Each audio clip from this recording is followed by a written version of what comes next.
Balitang Pangkalusugan ni Dr. Gary C. So sa Balitang Pangkalusugan, World's Alzheimer's Day.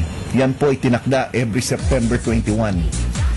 Ngayon, nagkataon yung sumulat po nitong article na ito, siya mismo ay biktima ng Alzheimer sa kanyang pamilya. Yung kanyang magulang nagkaroon ng Alzheimer. Unfortunately, takot siya na balang araw siya rin magkaroon dahil ang Alzheimer po ay sinasabing may family link. Ibig sabihin na mamana-mana po yan. So, ang ginawa niya, gumawa siya ng article, nag-research siya, at ito po lumabas sa mga research. Ang Alzheimer's pala ay pang-anim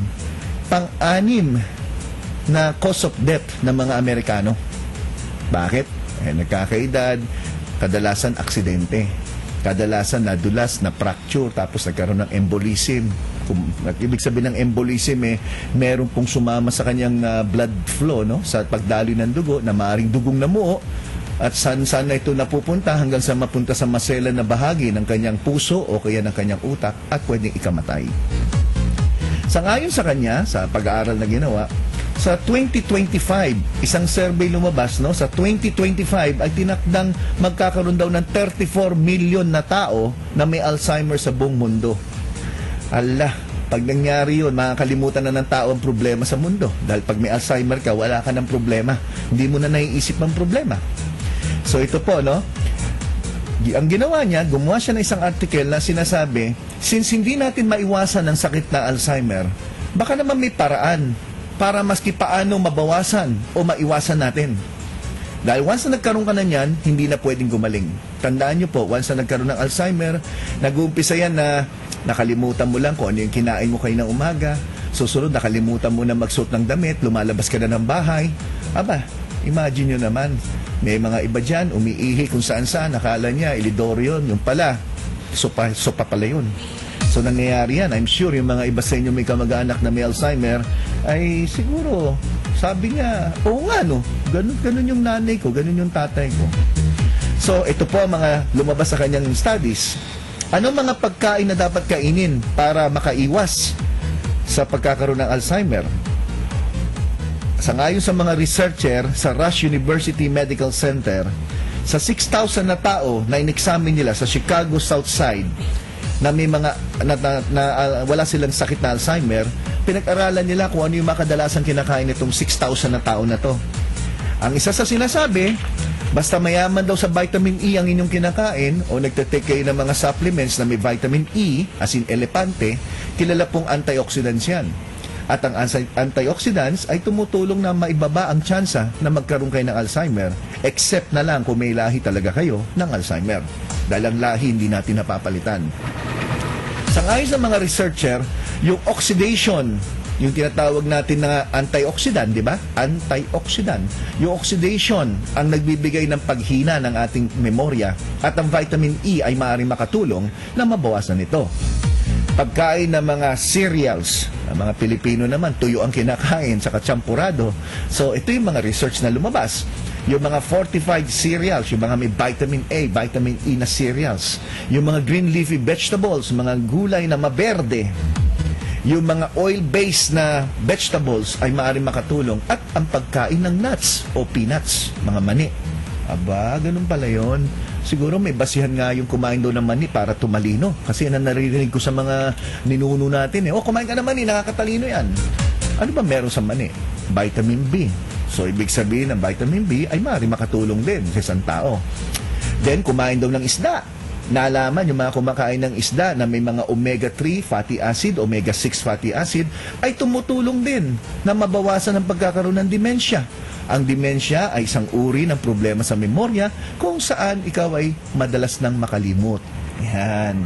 So, hindi lang isda. Mga iba pang uri ng seafoods, mga freshwater fishes ay maaaring makatulong. Inuulit ko po yung salitang freshwater fish. Hindi ko po sinabing tuyo. Hindi ko po sinabi yung mga tinapa. Dahil yan po ay hindi pwede. Unang-una, sobrang alat. Then ano pa, ang pagkain naman ng taba ay maaari din makatulong. Pero inuulit ko, hindi po yung taba ng baboy. Hindi rin yung taba ng baka. Ito yung mga tinatawag na saturated fats. Pero may saturated fats naman na pwede. Isang halimbawa dyan, yung virgin coconut oil. So, ano pa mga fats ang pwede? Mga fats na galing sa gulay. Ang gulay may fats, ang suka may fats din po. Yan, bago yan. Baka isipin nyo, suka may fats, meron din po. At hindi lang yon, yung pagkain ninyo ng mga fried chicken, yung mga fried chicken na ginamit yung mantika na ilang ulit, yan po yung nagkukos ng trans fatty acid. Maski na po yung mga crispy pata, ay mapapansin nyo naman po, pag bumili kayo ng crispy pata, pag yung mantikang ginamit nyo yung first time na ginamit, ibang kulay ng crispy pata. Pero pag yung ginamit nyo, yung tipong pang-10 salang na, aba, mapapansin nyo rin, iba rin kulay. Ganon din sa french fries. Pumunta kayo sa mga fast food. Bumili kayo ng french fries sa umaga, ibang kulay. Pagdating sa gabi, iba rin kulay. Isipin nyo bakit kaya? Kasi yung mantika nung umaga, baka first time na nagamit. Ay, baka isang dahilan yun. Nagkakaroon tayo ng trans fatty acid na number 1 cause naman yan ng paninigas ng ugat at pagkakaroon ng bara sa inyong ugat. At pwede rin magdulot ng kanser. Kita nyo? Ang dami mga bagay na hindi natin alam na maaari pong makasama sa atin. Ngayong alam na natin, makakasama pa rin kasi hindi nyo naman iniwasan. Processed foods, iwasan yung mga pagkain na dilata. Iwasan yung mga pagkain na nakalagay na sa plastic na may kulay. Alam nyo na pa ibig sabihin yan. Mga tapa, longganisa, hotdog. Diba? Hotdog, pwedeng sa lata. Hotdog, pwede sa plastic. Hotdog po baka maghanap kayo ng hotdog. Yan. Then mag-exercise. Mahalaga po ang exercise na regular. Ang sinasabi sa pag-aaral, everyday dapat may 30 minutes na paglalakad na walang tigil. Kaso karamihan sa inyo, mas marami pa yung daldal kaysa lakad. Lakad, 30 minutes, non-stop. Non-stop. So pwede po kayo sa loob ng mall. O kaya, nandyan po kayo sa sikat ng araw sa umaga. Between 6 o'clock to 8, maganda po yung sikat ng araw niyan. Nakakatulong pa yung init na yan para tumigas ang inyong buto. Kasi ang sunshine ay nagbibigay ng vitamin D. Dahil ang ating taba sa balat nakukonvert into vitamin D pag ito'y naarawan. Pero kailangan sa umaga lang, ha? Tandaan nyo, umaga lang, ha? Ang sinasabi, 30 minutes every day. Monday to Sunday, Sunday to Monday. Yan po ang sinasabi sa mga pag-aaral, ha? So, kung tutuusin natin, pinag-uusapan natin yung Alzheimer, importante rin ang blood flow. Ang blood flow sa utak. Alam nyo po ba yung pagdaloy ng dugo natin? 20 to 25% ng dumadaloy na dugo sa buong katawan natin ay napupunta sa utak. Siyempre, mahalaga po na meron tayong blood flow sa utak. Kung hindi tayo magkakaroon ng magandang memorya. Walang sustansyang pumupunta sa utak natin. Dahil yung kinakain natin, di ba, pumupunta sa stomach? Pagpunta sa stomach, sa ating tiyan, i-absorb yan ng ating dugo. So, yung mga sustansya na ininom natin, kinakain natin, lahat pumupunta sa stomach yan, tapos i-absorb ng dugo yan at ikakalat niya yan doon sa area kung saan nangangailangan. Halimbawa, hindi nyo ba naisip, nagpakutkot ka ng paa nyo, tapos nasundot ngayon yung daliri sa paa, nagkaroon ng nana. Binigyan ka ngayon ng antibiotics, di ba? Pagbigay ng antibiotics, hinlalaki nyo lang naman yung may nana. Wala ka naman nana sa kamay. Wala ka naman nana dyan sa ngipin mo. Saan napunta yung antibiotics? Dinadala ngayon ng dugo, papunta doon sa area para mapatay yung bakterya. Yun ang ibig sabihin ng blood flow na may tamang sustansya, tamang antibiotics kung ininom nyo, o tamang pagkain, o oxygen, lahat dumadaan sa dugo. Di ba? So sa ating pagbabalik, pag-usapan natin yung side effects ng pag-inom nyo ng soda. Kasi medyo kinakapos tayo ng oras dahil mahaba din ang lecture ko tungkol sa ubo. So sa ating pagbabalik, tutok lang po kayo dito, ha?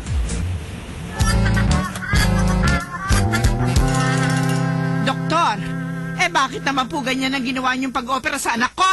Halos labas na ho yung utak niya. Huwag ho kayong mag-alala, Mrs. Yan ang uso ngayon, open-minded.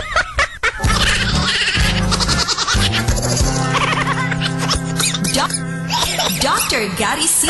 ang ating gabay sa kalusugan. Tuloy pa rin po mga kaalaman sa FYI for your information. Okay, sir, minabalitaan ako. Alam mo, napakasarap suportahan ng isang kumpanya kung ang cost nito napakaganda eh. Meron daw kayong scholarships at ano yung mga scholarship na ino-offer po ng mismo kumpanya ng Sinochem? Actually, hindi naman talaga SIDO kami nagbibigay ng scholarship. Okay. Kasi po ay hindi naman kami university. Apo. Pero sinusuportahan namin yung mga piling mga university sa Pilipinas pagdating sa agrikultura. Yung mga agricultural students sila. Bakit kamo, no? Ayon sa survey, for the past 10 years, ang number ng mga bata o estudyante, koleyo na pumapasok sa agri-related na kurso, pababa ng pababa. Again, remember, ang sabi ko kanina, importante sa isang bansa na very strong yung foundation mo, yung mga technocrats mo, yung mga scientists mo, very strong sa foundation, lalo na tulad ng Pilipinas na agricultural-based country pa rin. Correct, totoo yan. Very strong agriculture. Globally, nagiging industrialized. Yes. Pero may ilang bansa sa buong mundo na priority pa rin ang agriculture. Remember, kung di po ako nagkakamali, napakalaking bahagi ng manpower natin andun sa agriculture, direct or indirect. Okay? So, ang laki ng contribution ng agriculture. So, naisip na sa'yo, okay, paano natin masusuportahan? Paano natin ma-encourage? So, we've decided, we start first with with thesis grants. Thesis muna tayo. Okay. Then, we choose the Agriculture University na tamang-tama para paaralin natin hanggang makagraduate. Priority namin sana, magsasaka, anak ng magsasaka. Anak ng magsasaka. Oo. Pero minsan, siyempre, mahirap pumili ng anak talaga ng magsasaka. But that's our first priority. Para ma-encourage yung mga anak nila na ituloy yung kabuhayan na nakasanayan ng mga magulang Yes, nila. totoo yun. Kasi remember, nakaugalian ng magsasaka pagka sinabing, ayaw kong maranasan mo yung naranasan ko. Totoo po yan. Pero through the years, nagbabago na eh. Sabi nila dati, hindi kumikita sa pagiging magsasaka. But marami pa rin mayayaman sa nagaling sa kanayunan, di ba? So, ibig sabihin, lumalaki at gumaganda pag na-introduce ng bagong teknolohiya. Andun yung key nasa technology. No? Tsaka kung paano mo gagamitin. Siguro po ang may dadagdag ko doon, pagka-graduate yung anak ninyo, especially sa mga magsasaka na nanonood ngayon, hindi naman sila pagka-graduate nila magiging magtatatanim na sila di ba? Pag graduate na sila, marami na silang alam, pwede na silang mag-manage ng mga tao dahil marami na silang alam, graduate na Totoo yun. At kailangan ng Pilipinas ng mga eksperto. Opo. Sabi nila, maraming pumapasok sa Pilipinas, nag-aaral sa Pilipinas. Pag bumalik sa mga bansa, bawa Thai, Vietnamese, mas maunlad pa sila sa atin ng agriculture. Yun nga, mas malungkot doon. Bakit gano'n? Dati tayo nagtuturo, ngayon, Tayo pa rin nagtuturo. tayo pa rin nagtuturo, pero pinakikinabangan na nila. Yes. Sabi ko nga sana napakinabangan natin. So, doon sa ating pangalawang balitang pangkalusugan, may sinasabi mga side effects ng pag-inom ng diet soft drinks, no? Bagamat marami ako naririnig sa mga pasyente, sa mga kakilala, na pag sila i-order ng soft drinks, sasabihin, yung diet kasi may diabetes ako. O yung diet kasi papapayat ako ha? Hindi nila alam na hindi pala pag sinabing diet soda o diet soft drinks, talagang may salitang diet, no? Kasi sa isang survey na ginawa kamakailan, tinanong kung ano ang pinaka-common o pinakamadalas na dahilan ng pagtaas ng timbang o calories ng mga Amerikano. Lumabas sa mga survey, pinahulaan, yan ba'y dahil sa mahilig silang kumain ng tinapay o white bread? O dahil kakakain nila ng mga burger, mga hotdog, yung mga ganyan, di ba? Ang lumabas, dahil pala sa kaiinom ng soft drinks. Di, tinanong, anong soft drinks? Yung ordinaryo na soft drinks ba? O yung diet soft drinks? Nagulat, doon pa dahil sa kaiinom ng diet soft drinks. Dahil akala nga ng tao, since diet soda yan, diet soft drinks, safe yan. Pero ang sinasabi, sa mga lumabas na average na pag-inom ng soft drinks pala ng mga Amerikano, 2 latang diet soft drinks ang pinakamababang iniinom sa isang araw ng mga Amerikano. Alam mo naman, dito mga Pilipino, uminom din ng soft drinks. Pero itong mga ginawang survey na to, o pag-aaral na ito, ay sa bansang Amerika ginawa. So, ang tinanong, yung pag-inom ba ng diet soft drinks ay masasabing safer? Halos hindi naman pala daw masasabing malaki ang difference sa regular na soft drinks. At ang masama nito, sinasabi pa, mas maaaring makasama pa. So ito po yung mga sinasabi sa pag-aaral. Babanggitin ko po ito at sasabihin ko po kung sino nagsabi para alam niyong hindi ako. Okay. Sinishare ko lang po itong impormasyon na to dahil baka mamaya may nakikinig sa atin ng mga executive ng mga soft drink company, baka naman ako naman ang sabihin na sinisiraan mo kami. Yan ang negosyo namin. Wala na akong pakialam sa inyo. Number 1, it might be bad for your kidneys. According to the Harvard Medical School study, na 11 years ginawa yung study, sa 3,000 babae na pinag-aralan nila na pinainom ng diet cola, okay, na-increase ang risk of kidney decline o yung function ng kidney humina. Nalaman na yung mga babaeng umiinom ng higit sa 2 latang diet soft drink sa isang araw, mas lalong mahina ang kanilang kidney. At sangayon sa pag-aaral, hindi naman dahil lang sa soft drinks na iniinom nila, mapa-diet o mapa-regular soft drinks. Kung hindi, doon sa artificial sweetener na inahalo doon sa mga diet soft drinks. Yan ha.